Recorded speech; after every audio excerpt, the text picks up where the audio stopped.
नमस्कार, शाम के 4 बजने वाले हैं। वक्त हो गया है फास्ट एंड फैक्ट्स का। फास्ट एंड फैक्ट्स में आपको दिखाएंगे दिन की हर बड़ी खबर पूरी रिसर्च के साथ। मैं हूं अदिति अवस्थी और मेरे साथ है मीमांसा मलिक। 500 और 1000 के नोट बैन करने के सरकार के फैसले के खिलाफ राज्यसभा में बहस चल रही है। राज्यसभा में कांग्रेस नेता आनंद शर्मा ने बहस की शुरुआत की। सरकार के फैसले को आम लोगों के खिलाफ बताया। बीएसपी अध्यक्ष मायावती और जेडीयू के शरद यादव ने भी विरोध जताया, लेकिन सरकार के फैसले को सही बताया। हिंदुस्तान का कौन सा किसान ऐसा है जो अपनी धोती तहमत के अंदर क्रेडिट कार्ड की स्वाइप मशीन बांध कर आता है? और मैं समझती हूं कि नेता सदन इसके ऊपर तो प्रधानमंत्री जी इसके ऊपर जवाब दें तो ज्यादा बेहतर होगा। ये मेरी नेता सदन से रिक्वेस्ट है। पहली बार मुझे लगता है इस देश में ईमानदार का सम्मान हुआ है। राज्यसभा में नोट बैन पर बहस होने के बाद वोटिंग भी होगी।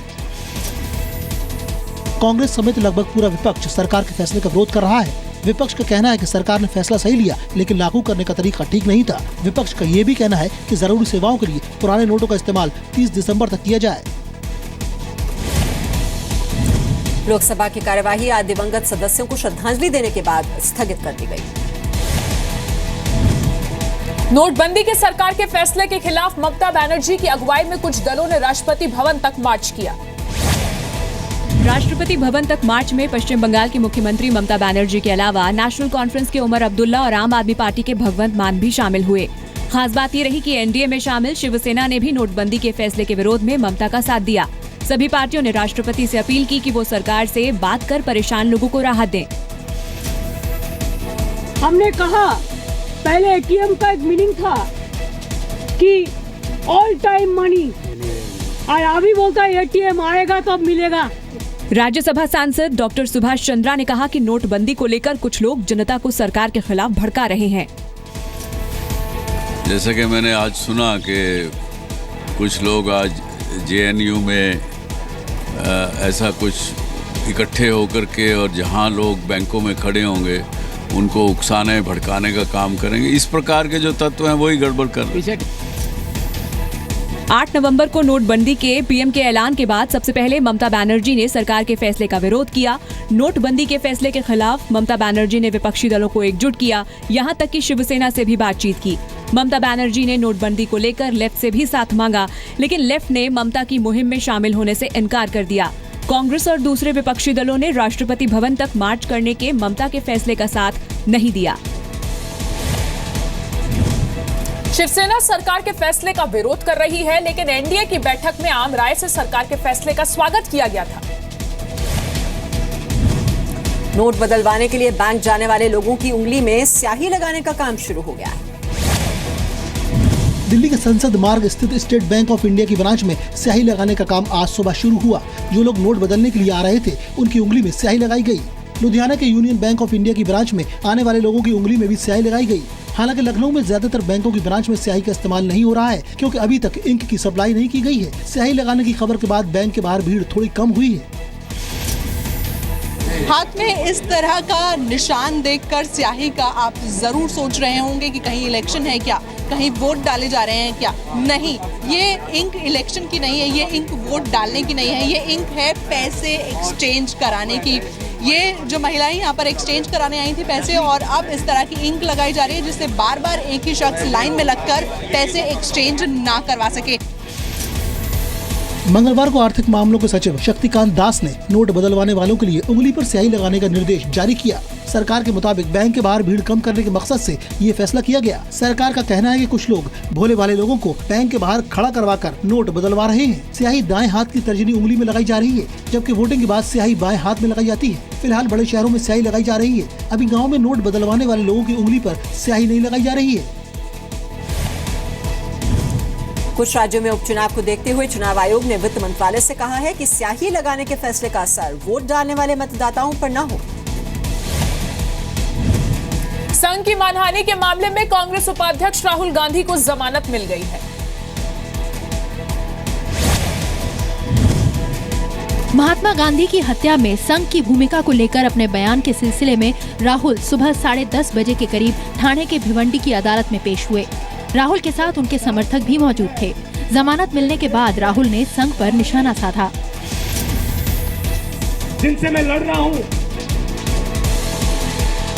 वो हिंदुस्तान को झुकाना चाहते हैं। वो हिंदुस्तान के हर व्यक्ति को कहना चाहते हैं कि तुम सब झुक जाओ, क्योंकि हम यहाँ राज करेंगे। न उन्हें इतिहास का बोध है, न विमर्श की प्रकृति वे समझते हैं। इसी कारण से वे आरएसएस पर अनर्गल बातें करके समाचारों की सुर्खियों में रहना चाहते हैं।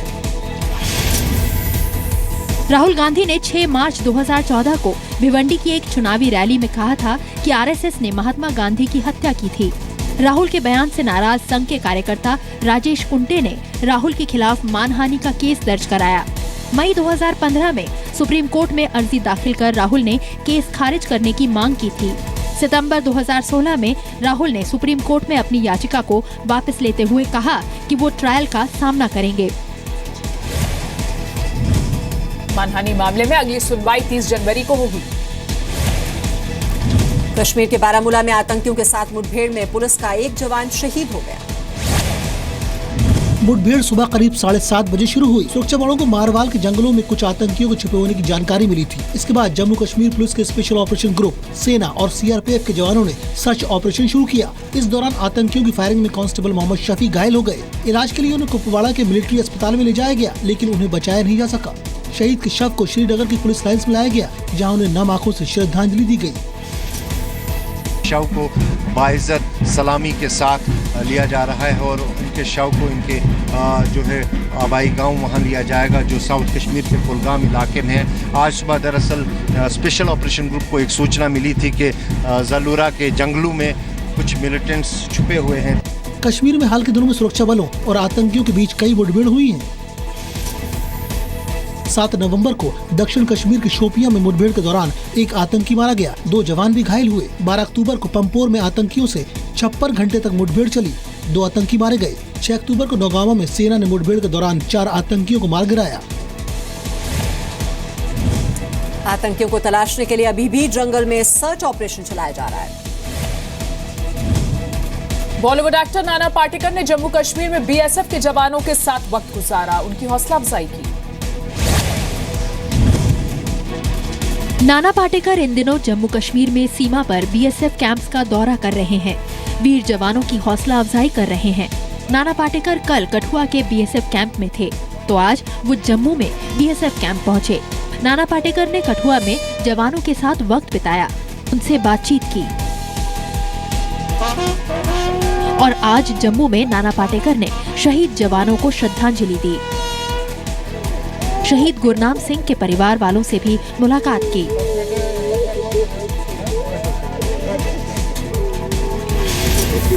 वो हमारी बॉर्डर संभाले हुए है, उनका हौसला पहले ही इतना बुलंद है, तो मेरी कोई जरूरत नहीं, फिर भी मुझे अच्छा लगता है वो देखने के बाद। इससे पहले 8 नवंबर को बॉलीवुड एक्टर अक्षय कुमार ने भी जम्मू में बीएसएफ के जवानों से मुलाकात की थी। अक्षय कुमार ने शहीद जवानों को श्रद्धांजलि देते हुए कहा था कि देश के जवान ही असली हीरो हैं। उरी हमले के बाद नाना पाटेकर ने भारत में पाकिस्तानी कलाकारों को बैन करने की मांग का समर्थन किया था। नाना पाटेकर ने कहा था कि पाकिस्तानी कलाकार बाद में हैं, पहले मेरा देश है। नाना पाटेकर महाराष्ट्र के सूखाग्रस्त किसानों की आर्थिक मदद भी करते रहे हैं। नाना पाटेकर ने कश्मीर के भटके हुए नौजवानों को अमन के रास्ते पर चलने और मुख्य धारा में लौटने की अपील की है। विदेश मंत्री सुषमा स्वराज की किडनी फेल हो गई है, इलाज के लिए वो दिल्ली के एम्स में भर्ती। 64 साल की सुषमा स्वराज ने ट्वीट कर खुद इस बात की जानकारी दी। मैं किडनी फेल होने की वजह से एम्स में भर्ती हूँ, अभी डायलिसिस पर हूँ।